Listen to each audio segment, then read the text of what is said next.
in world and Olympic competition. They towered above them all. And while the rest of the world played catch-up, the Soviets pushed onward and upward. They didn't choose their sport, it chose them. Handpicked as children, the most promising left their families and childhoods behind to serve their country. The youthful athlete, a powerful metaphor for the strength within the Soviet Union.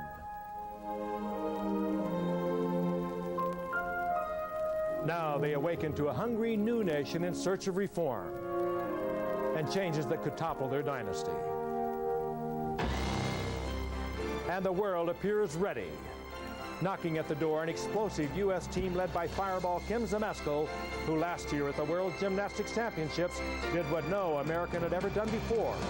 She won the gold medal in the all-around competition.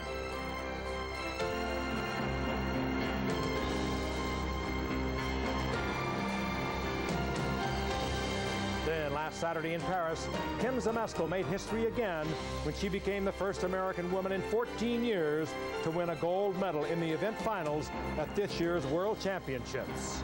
She has sent a powerful message to the world in this Olympic year. 40 years of Soviet dominance brought to an end by the girl next door. Is the end of an era at hand? Today, she and gymnasts from nearly 50 nations compete in Paris. Stay tuned for our continuing coverage of the 1992 World Gymnastics Championships.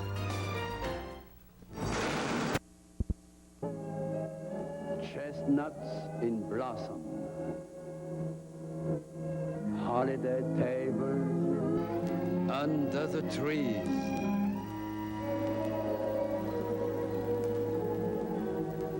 April in Paris.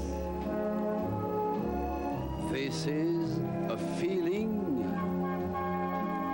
no one can ever reprise. Welcome to one of the great cities of Europe. Today we're in Paris, France for our continuing coverage of the 1992 World Gymnastics Championships. Once again, we're indoors on the banks of the Seine at the Palais Omnisport for the second day of individual event finals. The team and all-around competitions will occur in next year's annual championships. Hi everybody, I'm John Neighbor, and in case you missed us last Sunday, well, we saw 5 fantastic competitions in individual event apparatus. Let's take a look at the results. The Commonwealth of Independent States, formerly the Soviet Union, won or shared top honors in each of the 3 men's events.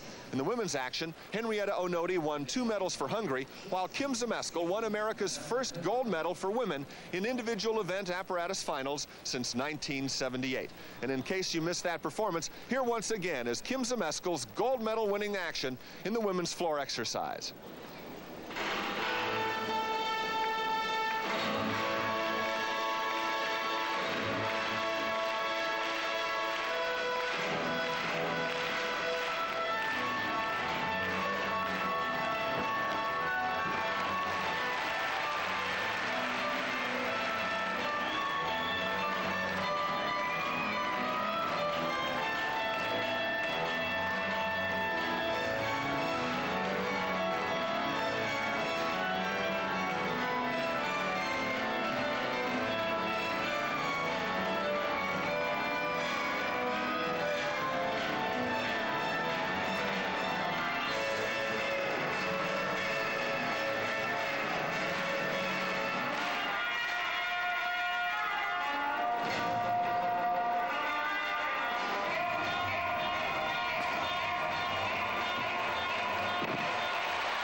So Kim Zmeskal adds an individual event gold to the all-around title she earned at the World Championships last September, and in the process silenced some of her critics.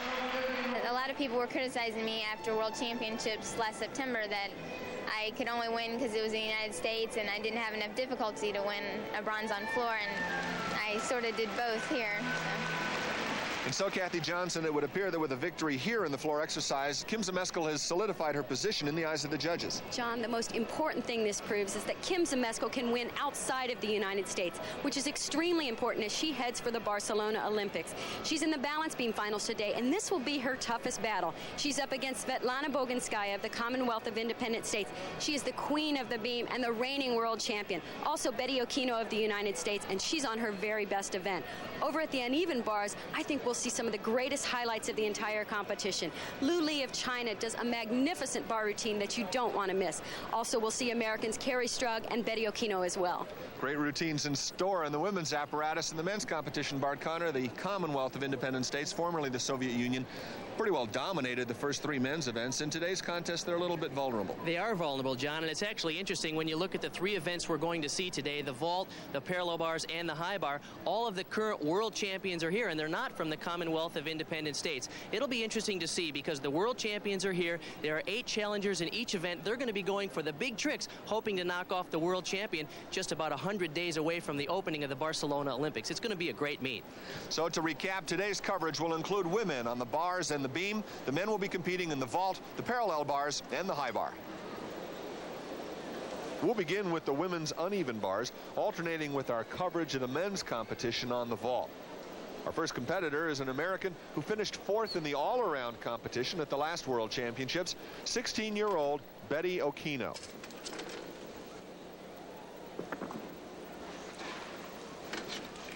The first release move is right here. It's a very high front somersault. Nicely done.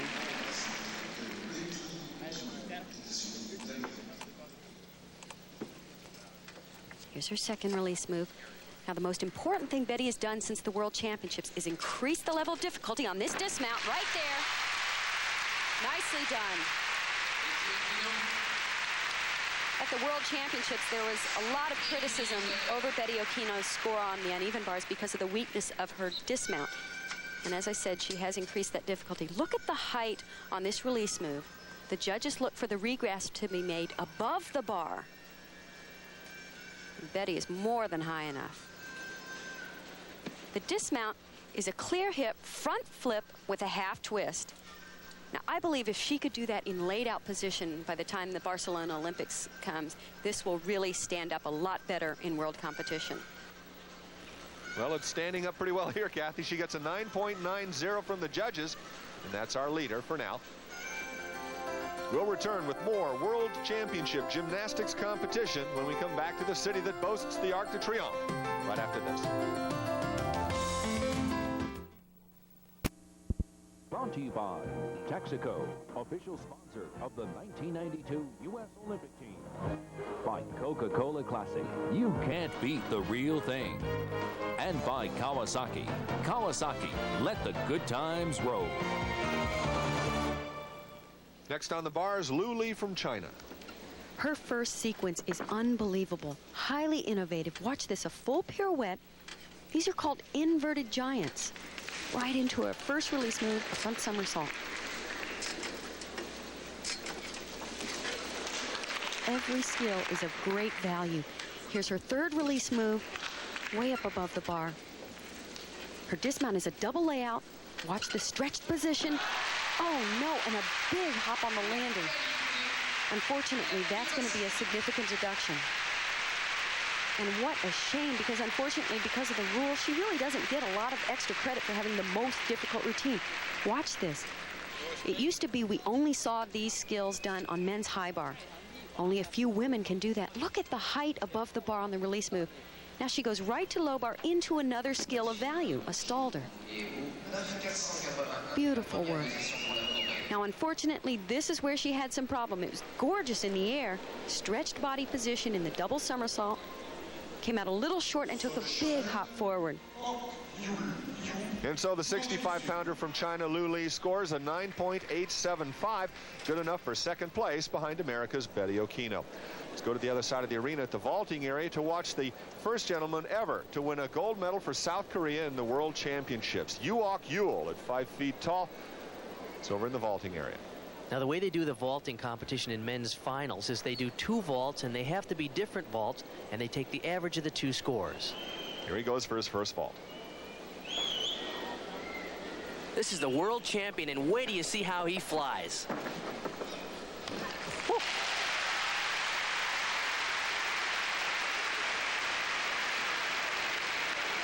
Oh, you can see him limping off. He really stung his ankles on the landing in the warm-ups. Watch how he flies this thing. The judges want to see good height. Look at how high and far he is from the horse. And when your ankles are sore and taped up like that, it really stings on the landing. 9.625 for Uwak-Yule's first vault is the score. It's so hard to get a really high score on vault. You have to do some incredible acrobatic movement in the air to get the originality points. It's the most difficult thing to get in vaulting is originality points. He's going to go for a 1.5 twist here in the laid out position. He had trouble in the warm-ups landing this.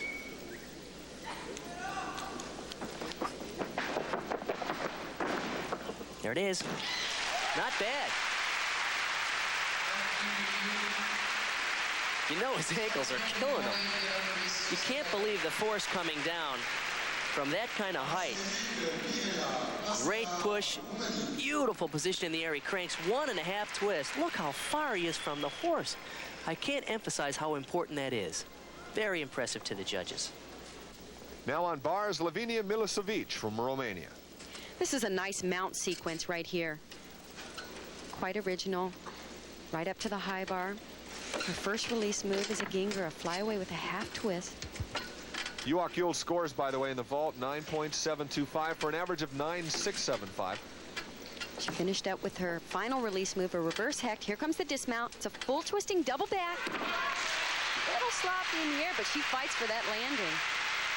Besides the first part of the routine, which I really liked, the rest of the routine was not nearly as spectacular as Lou Lee's. And the release moves, right here, you can see they're not quite as high as Lou Lee or Betty Okino.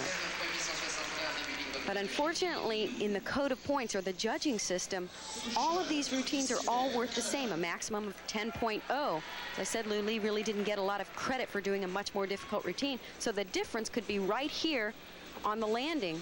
You'll see she has a much better landing than Lou Lee did. So the mark for Milicevic, 9.950. That puts her into the lead.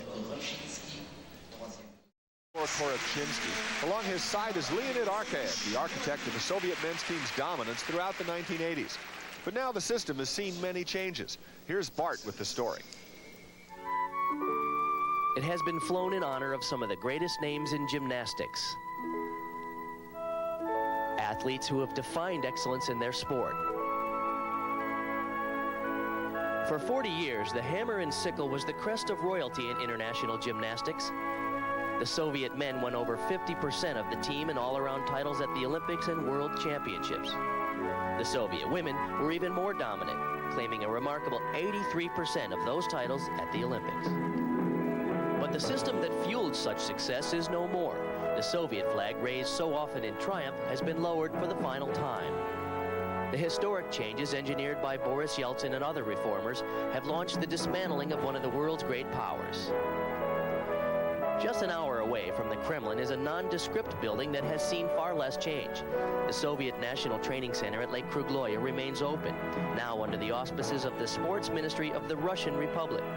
It is here that many of the same athletes who represented the Soviet Union are preparing to compete for a new Commonwealth of States at the Summer Olympics in Barcelona. We have enough money, we have the same system, so because we decided to continue old style of life until Barcelona ends. So it's not any changing, so I think that the preparation to Barcelona would be on the same level like it was before. But what does the future hold? The Soviet dominance was built on sports schools spread across the vast country that identified children with potential and introduced them to their chosen sport as early as age 6. Those who flourished moved on to the National Training Center, where they lived for much of the year and were trained by the finest gymnastics coaches in the world. At its peak, there were over 5,500 coaches employed by the state in gymnastics alone.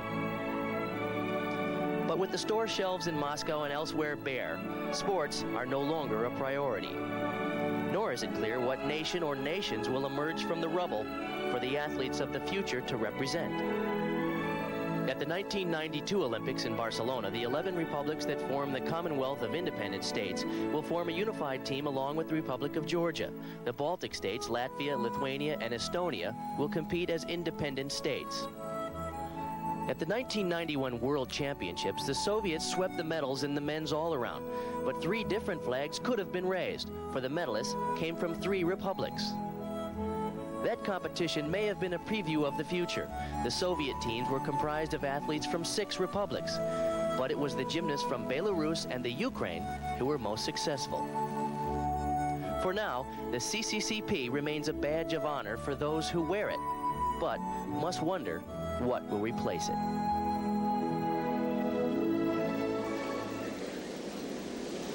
On the vault, Igor Korobchinski from the Commonwealth of Independent States. His first vault attempt. This is a handspring double front. He's one of the few people in the world that'll go for it.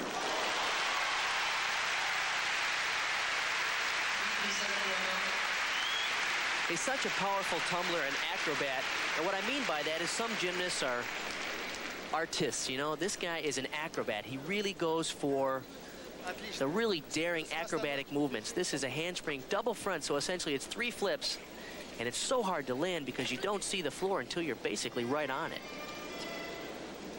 Korobchinski, who won the floor exercise in this World Championships.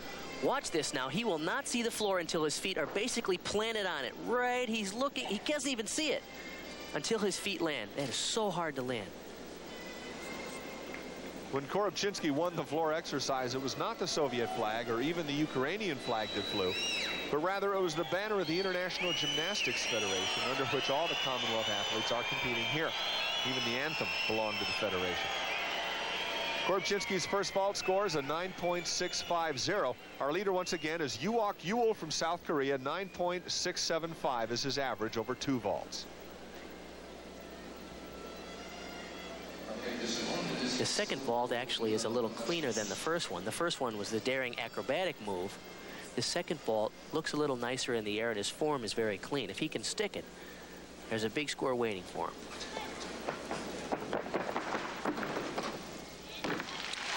Oh.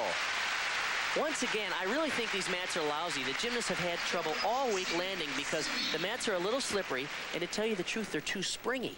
You need a mat that absorbs your power as you come down into it and soaks it up like a sponge. Instead, it throws him back up in the air. Watch, as he starts to plant, the mat rebounds, throws him back up, and he can't control the landing.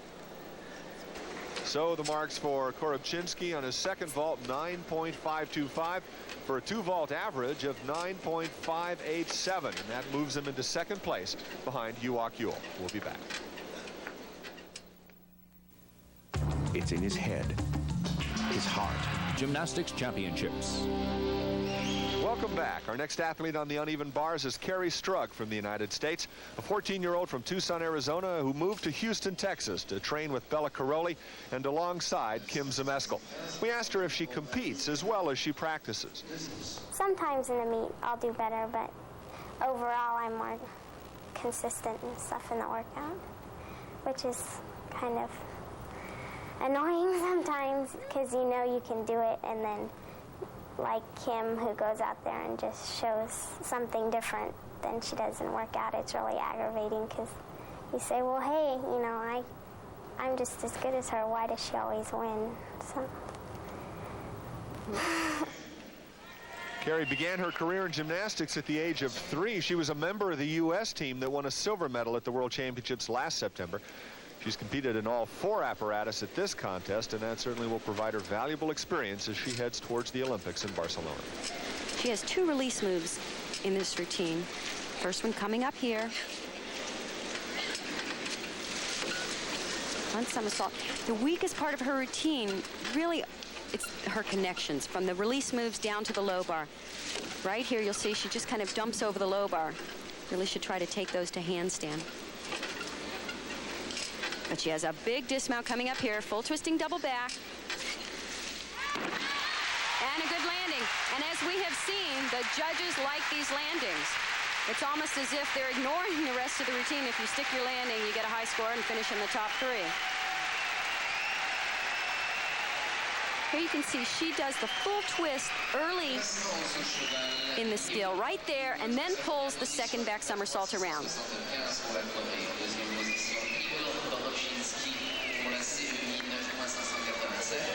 Carrie's marks from the judges, a 9.85. That puts her in 7th place, but it's only 1/10 of a point behind the leader. Della Caroli probably told her that the smallest improvement could earn her a medal next time.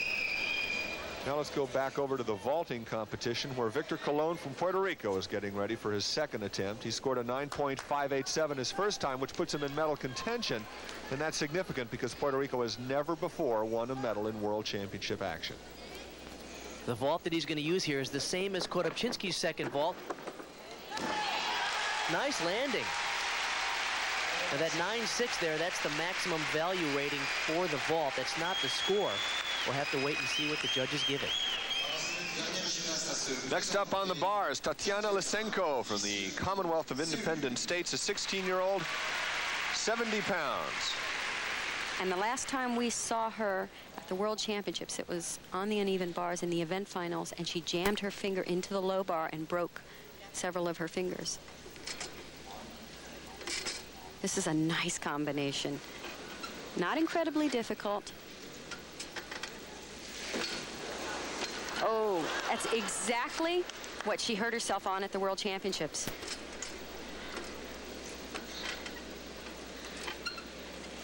Great dismount coming up. Watch this. Double front, half twist.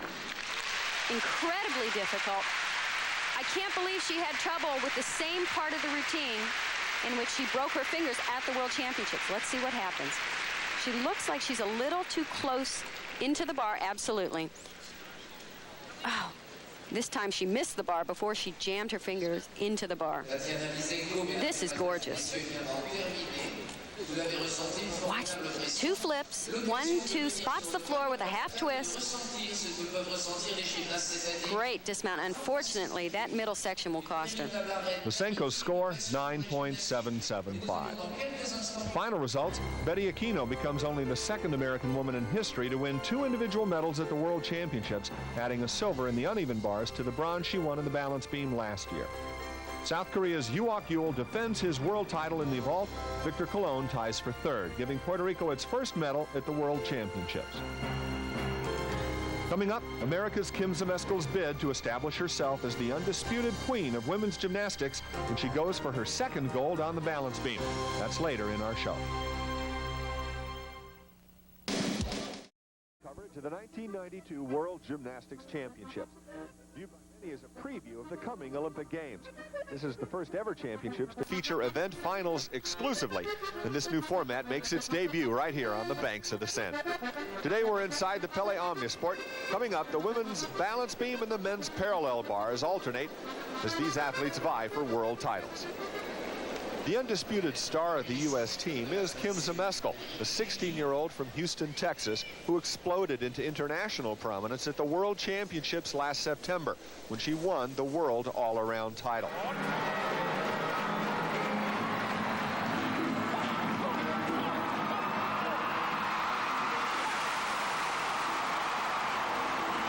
She proved to the world that she's for real with a win in the floor exercise at this meet earlier. Coming up is the tumbling pass that everyone waits for. Count them 3 whip backs all the way through to a double back. 1, 2, 3. Very nicely done. I like competitions and I like winning. I guess that's pretty much me. Now she's trying for a 2nd gold on the balance beam.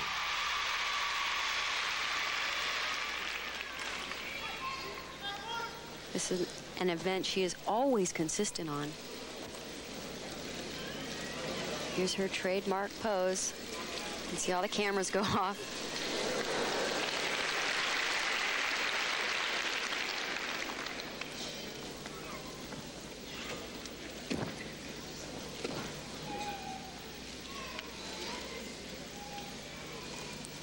She has an incredible ability to work under pressure. Here's her most difficult pass. 2 layout step outs.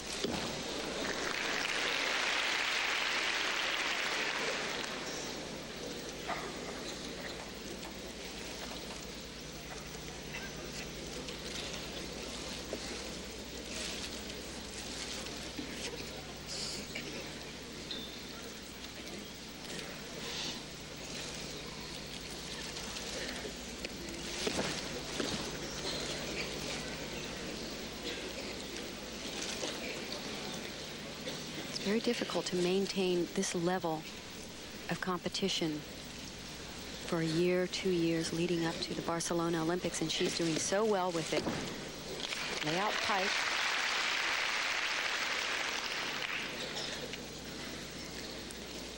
Most important part of the routine. Here's the dismount. And she's usually exceptional on these landings. Yeah. She's going to be right up there. It will be very difficult for the rest of the gymnasts. She's put a little bit of pressure on everyone. They all know they have to stick their landings. They can have no mistakes. What it will take is just a better routine in terms of level of difficulty or choreography. This really is a nice position in the handstand. Arch is over. It's a reverse planche.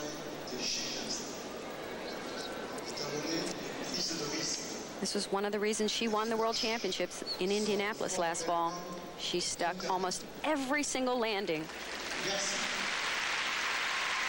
A very poised performance by America's best hope for gold in Barcelona.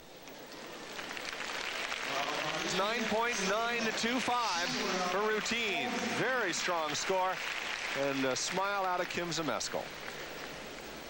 Let's go over to the parallel bars where Li Jing from China is ready to start. He's the two-time defending champion on this apparatus, having won in 1989 and 1991. Li Jing is one of the most complete gymnasts I've ever seen.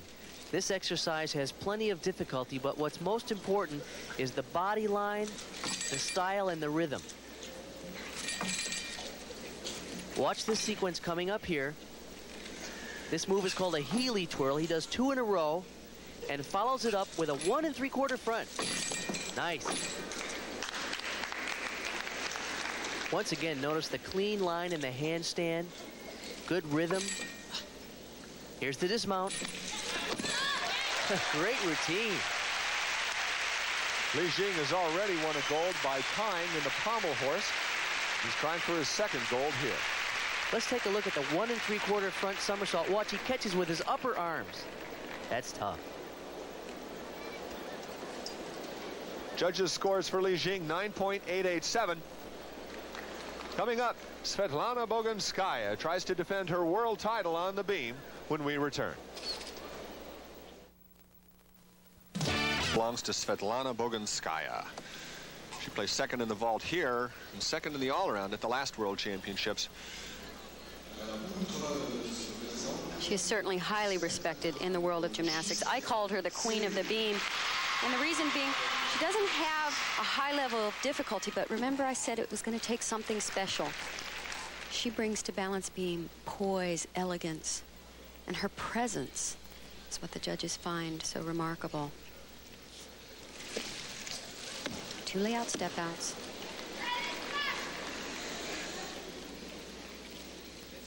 She's very confident, very secure.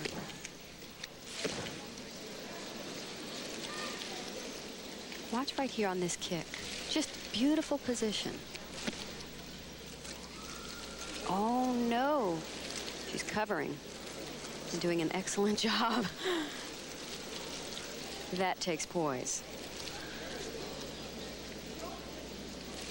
Be interesting to see what the judges do with that. It was definitely a slight little break, but she covered so extremely well. Here's her gainer layout off of 1 foot. I think even she was a little surprised.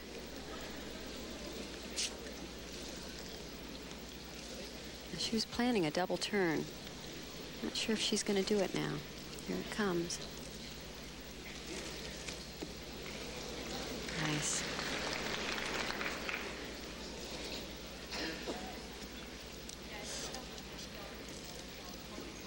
And her dismount is a double back as well. And a great landing. I tell you what, there shouldn't be any way possible to score over a 9-9 because of the slight balance break. But when you're the queen, it's hard for those judges to pick up their pencils. Front tuck mount. What's difficult about that, of course, is it's a blind landing. You can't see the balance beam. Okay, let's take a look at her gainer layout. It's off of 1 foot. And you'll see she just doesn't quite get enough rotation, has to break her body line and then lose her balance. That should be a deduction of some significance. Boginskaya's score, 9.75. So that leaves only one person standing between Kim Zmeskal and her second gold medal, her teammate and friend, Betty Aquino. We'll have her performance when we return. On ABC's Wide World of Sports. We saw American Betty Aquino win a silver medal on the uneven bars earlier. Now she moves over to the beam, the same event where she won a bronze medal at the last World Championships. It's her best event and a golden opportunity. Here's Kathy. Shining performances in the last year's World Championships made 16-year-old Betty Aquino, who is the pride of her Romanian mother and Ugandan father, a household word in the U.S. I don't think I've really done that much. You know, I competed well at the World Championships and got a lot of media attention out of that, but it's nothing to really get a big head about. Obviously, though, somebody was impressed. Betty frequently receives fan mail from all around the world and diligently answers every one. Well, I try, because I knew if I wrote to someone and they didn't answer, I'd be pretty mad. So I try to answer all my letters. Betty's Romanian grandmother joined her in Houston last year while she trained with Bella Caroli, and her family remains in Chicago. My parents didn't want me to come at first because, you know, I was going to have to live away from home with no one, just like live with another family. And then finally, after a lot of convincing, they let me come. Betty spends a lot of time with teammate Kim Zmeskal. With Kim's sister Melissa, they enjoy bike riding on Sunday afternoons. We have the same goal. We're working for the same thing. We're together all the time. I mean, when we're competing, we're competitors, we're teammates. I mean, you don't really think that, okay, there's my best friend. You know, she's another competitor. After being sidelined with a knee injury earlier this year, Betty Aquino is back on track after lofty goals. Right now, what I'm doing, many kids would probably like to do, to travel around the world and meet different people, which I get to do.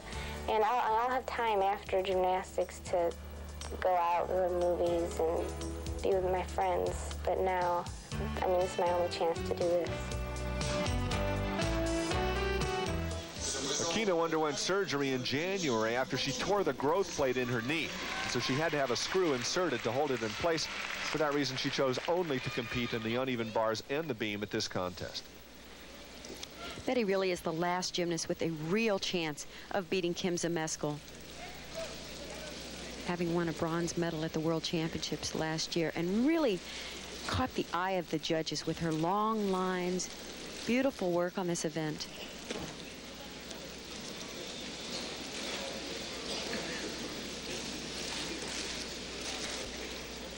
Here comes her most difficult pass on the beam. It's 2 layout step outs. She's been so consistent on these. Oh, no. It's very unusual seeing the mistakes we've seen so far in an event finals at a World Championships.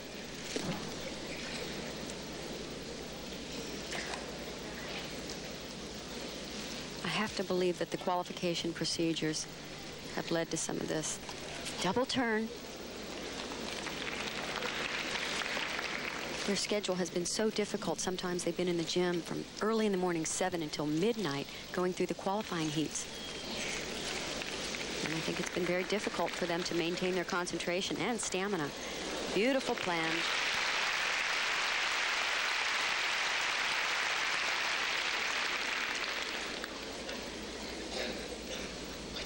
So difficult at this point when she had hopes of a medal here, and I know of a gold medal.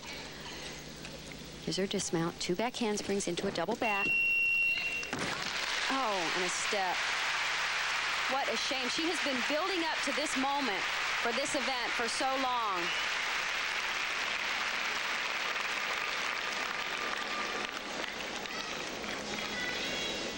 You can see on her first somersault, I could tell she was a little bit off. You saw the little stutter step of her second foot before she went into the second one. It's just unusual to see her make that kind of mistake.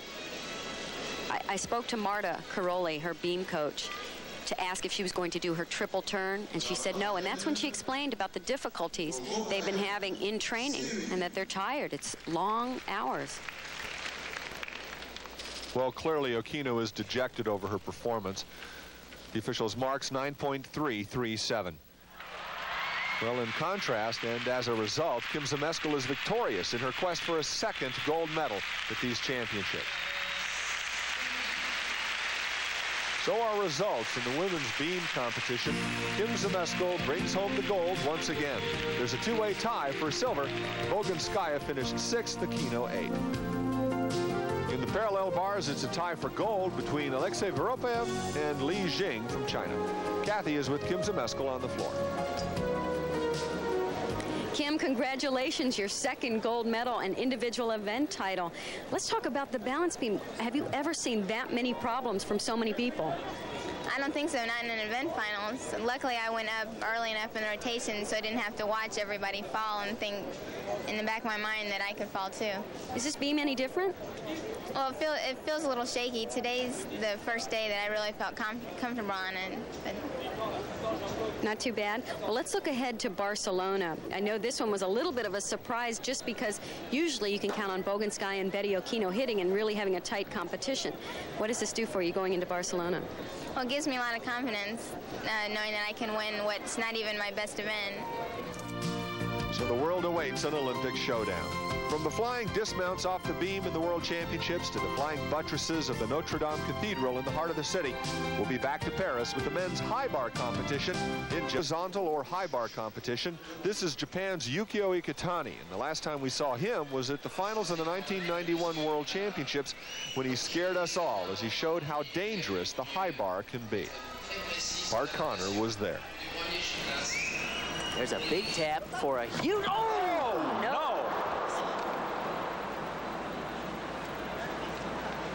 Oh.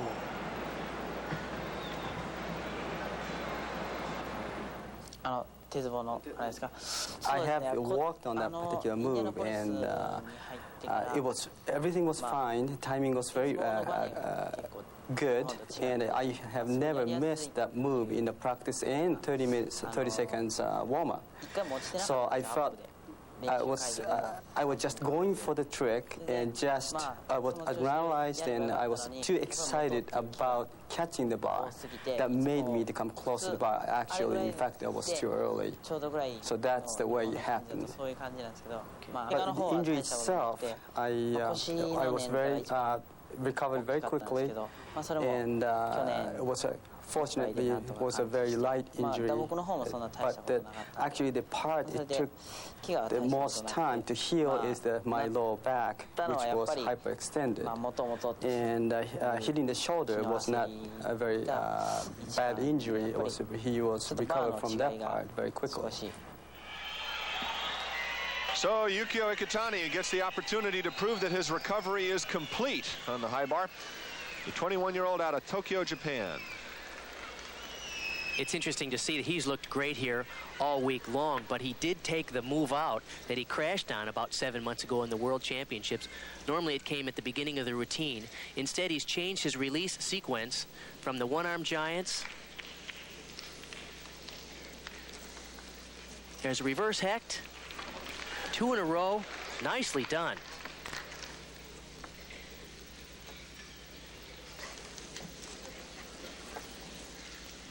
He really pops out every movement. Notice he's quick, crisp with his movements. Comes a dismount.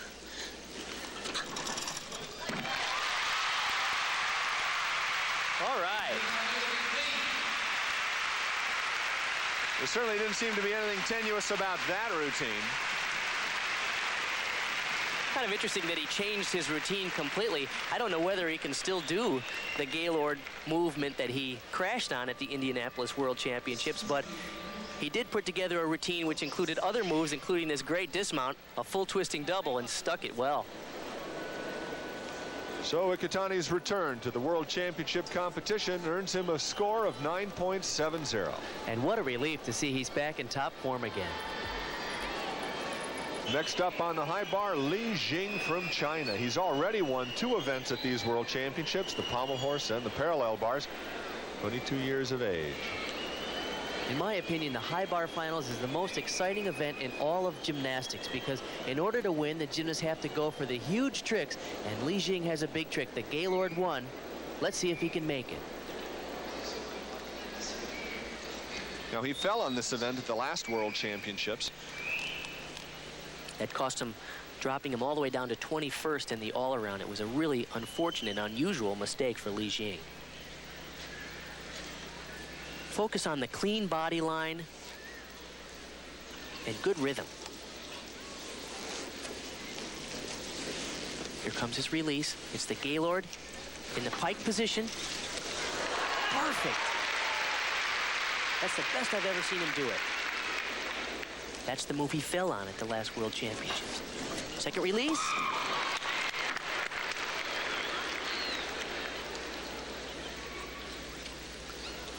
This is what's great about the high bar finals. They're really hanging the big moves way out there on the end of their fingertips on the releases. There's the dismount.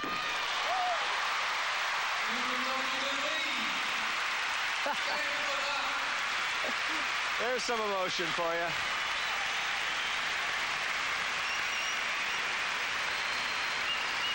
This is the Gaylord 1, invented by Mitch Gaylord. It's piked. And watch where he regrasps exactly where he wants to be to continue his movement, not break any rhythm as he goes into the Stalder or endo shoot.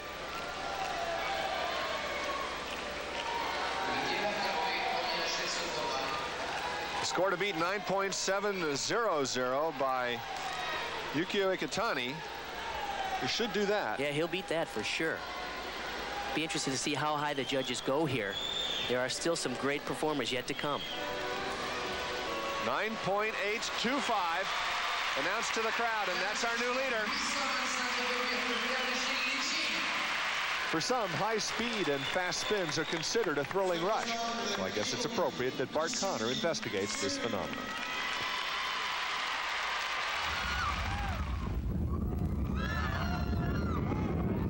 Is the Great American Scream Machine your idea of a good time? Well, then you're not unlike many daring athletes who love to go fast and fly high, risk it all to win. To do so, you must develop a sense of where you are at all times. Do you like that kind of action? Well, if you're a thrill seeker, then maybe gymnastics is for you. I'll never forget the day I was 10 years old and I first learned a giant swing on the high bar. It's an incredible thrill, and I always wish there were a way we could show people exactly how exciting that is. Well, thanks to technology and the helmet cam, what I'm calling the Bart cam, we can do it. Come on, let's go for a ride. Although we focus on a spot on the floor to keep from getting dizzy, this is essentially what it looks, and more importantly, feels like, to swing around the high bar.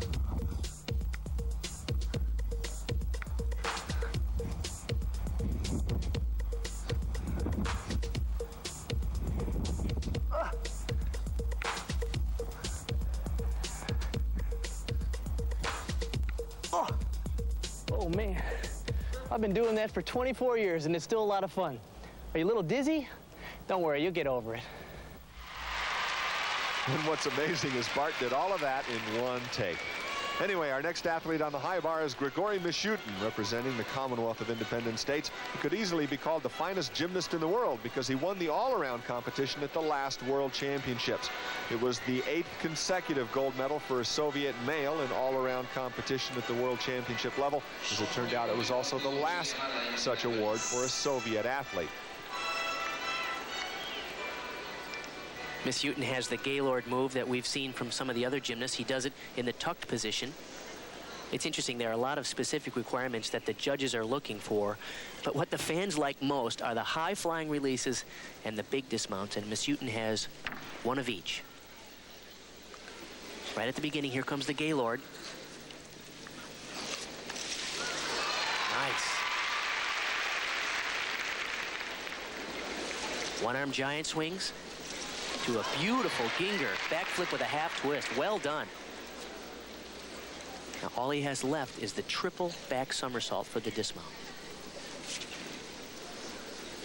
Fulfills the inverted giant requirement. Here it comes.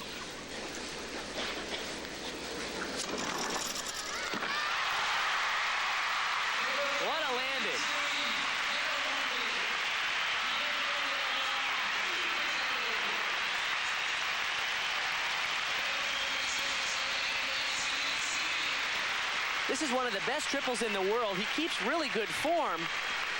And watch, the first one happens on the way up, the second one is at the top, and the third one is on the way down. Great landing. How does he do it? That's a lot of flipping before you spot the ground.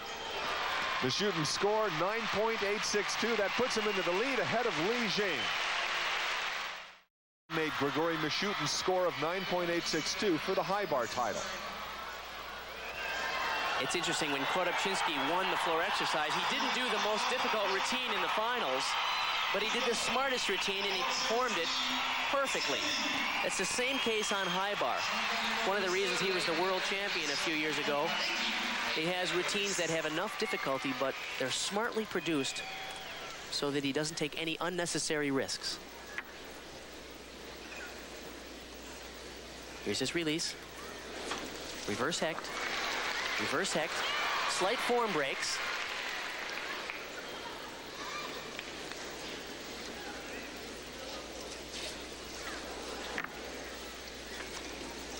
He really has nice style. Here's the dismount. It's a triple.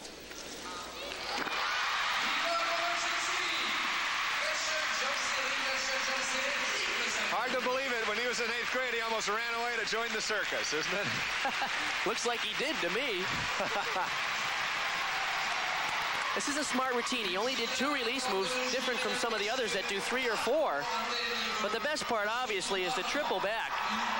It's hard to keep good form and land so well.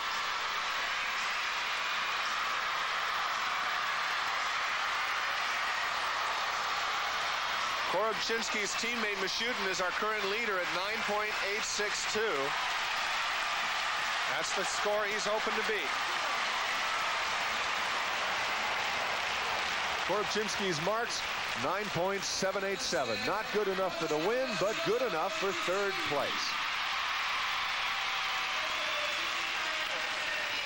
So let's look at the results in the men's high bar competition. Grigory Mishutin wins the gold. Li Jing wins his 3rd medal of the championships with the silver. Korobczynski takes the bronze. As you see the winners of this year's championships, it's interesting to note that the men's contest provided an opportunity for a strong challenge to the old Soviet dominance from both North and South Korea as well as China. But for now, old habits die hard as athletes from the newly named Commonwealth of Independent States won or shared gold in 5 of 6 of the men's events. For the women, this marks only the 2nd time since 1954 that athletes from what was the Soviet Union failed to win a single gold medal. The main reason was a pair of powerhouse performances by America's Kim Zmeskal. The world is anxiously awaiting an Olympic rematch. For Bart Connor and Kathy Johnson, this is John Neighbor saying so long from Paris.